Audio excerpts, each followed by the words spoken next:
Fingerprints की तरह ही हमारी आंखों का रंग भी यूनिक होता है। इसी रंग से आंखों में पहुंचने वाली रोशनी और उससे बनने वाली पिक्चर पर भी असर पड़ सकता है। ऐसा क्यों होता है, इसे समझने से पहले आपको ये समझना होगा कि आंखों का रंग बनता कैसे है। आंखों के गोल हिस्से यानी आई बॉल के हिस्से को पुतली यानी आइरिस कहा जाता है। पुतली के रंग से ही आंखों का रंग भी तय होता है। हर किसी में पिगमेंटेशन की मात्रा भी अलग अलग होती है, इसलिए हमें एक जैसे आंखों के रंग वाले दो लोग नहीं मिलेंगे। हमारे शरीर में मेलानिन के लेवल और पिगमेंटेशन तीन खास तरह के जीन से तय होते हैं। नीली और हरी आंखों वाले लोगों की पुतली में मेलानिन कम होता है। ज्यादा मेलानिन वाली आंखों का रंग भूरा और हेजल होता है। बहुत कम लोगों की आंखें सुंदर गहरी काली होती हैं, लेकिन ये सिर्फ एक ऑप्टिकल इल्यूजन यानी भ्रम है, जो मेलानिन की ज्यादा मात्रा की वजह से होता है। प्रकृति में प्योर ब्लैक पुतली है ही नहीं। भले ही कुछ लोगों की आंखें गहरी दिखती हो, पर असल में ये गहरा भूरा रंग होता है। स्टडीज में साबित हो चुका है कि आंखों के पिगमेंट का असर हमारे विजन पर भी पड़ता है। चाहे किसी की आंखों का रंग कितना भी गहरा या हल्का क्यों ना हो, हल्के रंग वाले लोग लाइट के लिए ज्यादा सेंसिटिव होते हैं। धूप में इन्हें परेशानी भी ज्यादा होती है, इसलिए अगर आपकी आंखों का रंग भी हल्का है और धूप में दिक्कत होती है तो चश्मा जरूर लेकर जाएं। भले ही आपकी पुतलियों में सूर्य की किरणों से बचाने वाले पिगमेंटेशन की कमी हो, लेकिन मेलानिन किसी नेचुरल धूप के चश्मे का काम करता है। आपकी रात में देखने की क्षमता गहरी आंखों की तुलना में बेहतर होती है। वहीं गहरी आंखों वाले लोग दिन की तेज रोशनी में ज्यादा आराम से रहते हैं। इन लोगों के लिए रात में गाड़ी चलाना भी थोड़ा आसान होता है, क्योंकि कार की हेडलाइट का उनकी आंखों पर असर कम होता है। लेकिन इसका मतलब ये नहीं कि आपको धूप के चश्मों की जरूरत नहीं। काली आंखों को भी यूवी किरणों से बचाकर रखने के लिए चश्मे की जरूरत होती है। लाल रंग की आंखें सबसे कम देखने को मिलती हैं। आमतौर पर ये रेयर फीचर एल्बाइनो की समस्या वाले लोगों में होता है, क्योंकि मेलानिन की कमी की वजह से उनकी पुतलियां ट्रांसपेरेंट होती हैं और ट्रांसपेरेंट आंखों से ब्लड वेसल्स बाहर रिफ्लेक्ट करती हैं, जिससे वे लाल दिखाई देती हैं। कुछ लोगों में लालिमा के साथ साथ नीला रंग भी मिक्स होता है, जिससे बेहद सुंदर बैंगनी रंग बन जाता है। बेशक इनके लिए भी तेज रोशनी से आंखों की सुरक्षा जरूरी होती है। आंखों के रंग का असर हमारी स्पोर्ट्स परफॉर्मेंस पर भी पड़ता है। लुईविल यूनिवर्सिटी के रिसर्चर्स का दावा है कि नीली और हरी आंखों वाले स्टूडेंट्स गोल्फ, बॉलिंग या बिलियर्ड्स जैसे सेल्फ पेस वाले टास्क वाले खेलों में अच्छा परफॉर्म करते हैं। वहीं गहरी आंखों वाले स्टूडेंट्स रिएक्टिव टास्क जैसे डिफेंस या बॉल को हिट करने में बेहतर हैं। अनुमान है कि दुनिया में नीली आंखों वाले लोग सिर्फ 8% ही हैं। वहीं जन्म के समय आंखों का नीला होना सबसे आम है और समय के साथ मेलानिन डेवलप होता रहता है। एडल्ट होने तक ये पूरा बढ़ जाता है, इसलिए आंखों का रंग समय के साथ बदल सकता है।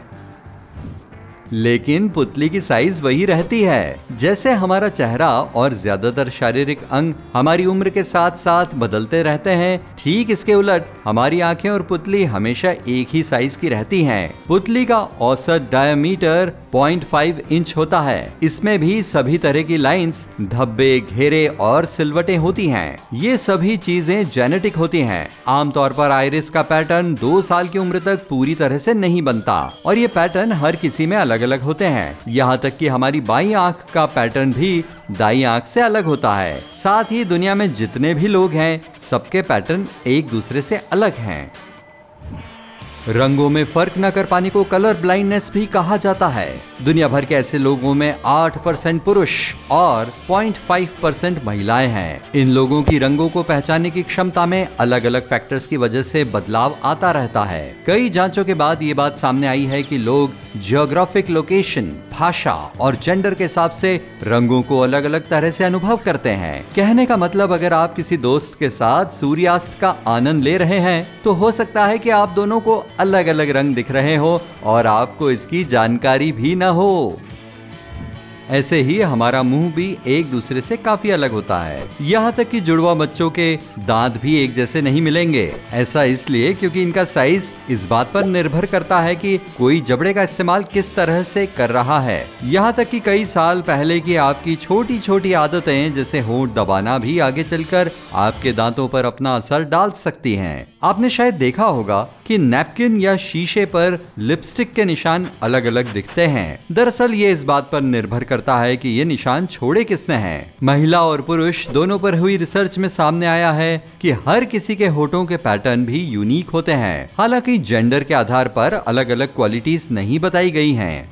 तो हमारे होठों की ये पतली लाइंस मिलकर एक यूनिक पैटर्न बनाती हैं, जो हमारे बायोमेट्रिक सिग्नेचर में से एक है। जीभ शरीर की सबसे मजबूत मसल्स में से एक है और इसकी बनावट को बदला नहीं जा सकता। जीभ में 10,000 से भी ज्यादा टेस्ट बड्स होती हैं। इन बड्स में बहुत छोटे छोटे रोम यानी बाल भी होते हैं। इन टेस्ट बड्स का काम खाने पीने की चीजों को महसूस करना, स्वाद पहचानना और बेहतर पाचन के लिए दिमाग को सिग्नल भेजना होता है। हमारी पूरी जिंदगी में जीभ के छोटे छोटे उभार और लाइंस एक खास पैटर्न बनाकर रखती हैं। इसलिए एक्सपर्ट्स का मानना है कि उंगलियों की तरह ही हमारी जीभ के निशान भी एक दूसरे से काफी अलग होते हैं।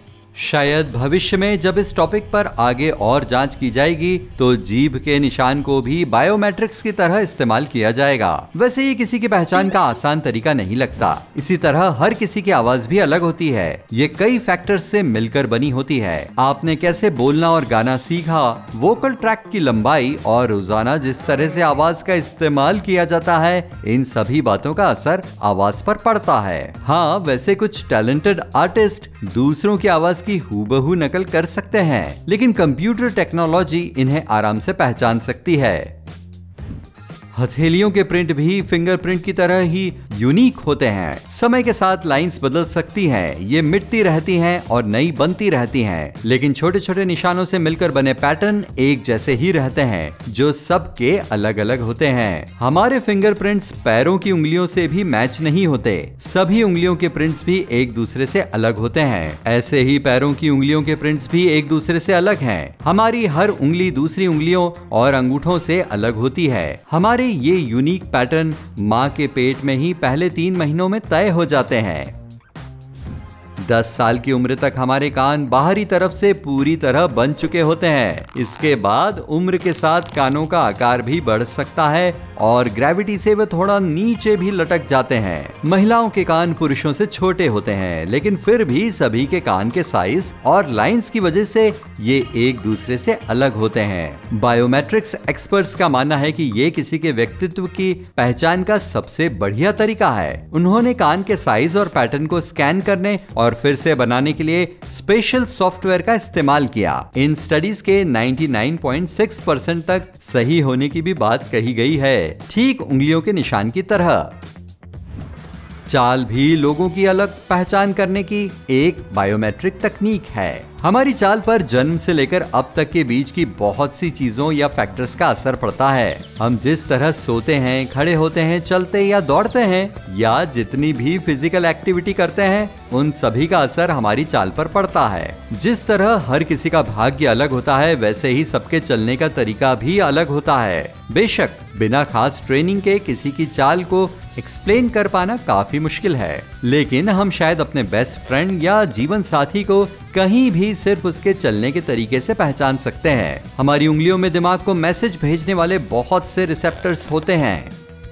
ये भी हमारी आंखों की तरह ही सेंसिटिव होती हैं। इसलिए हाथों को लेकर दुनिया भर में कई बातें या यूं कहें कि मिथक प्रचलित हैं। इनमें से एक तो बाएं हाथ के रिंग फिंगर यानी अनामिका उंगली से जुड़ा है। ऐसा माना जाता है कि शादी की अंगूठी बाएं हाथ की चौथी उंगली में ही पहननी चाहिए, क्योंकि इसकी एक नस सीधे दिल तक ब्लड लेकर जाती है। इसे वेना अमोरिस कहा जाता है।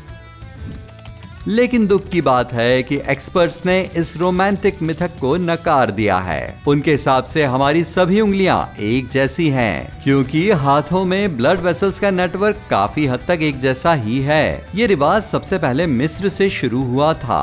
बाद में दुनिया भर के पश्चिमी देशों ने भी इसे शादी के रिवाज की तरह अपना लिया। भारत, डेनमार्क, नॉर्वे, रूस और बुल्गारिया जैसे कई देशों में लोग सीधे हाथ में ही शादी की अंगूठी पहनते हैं।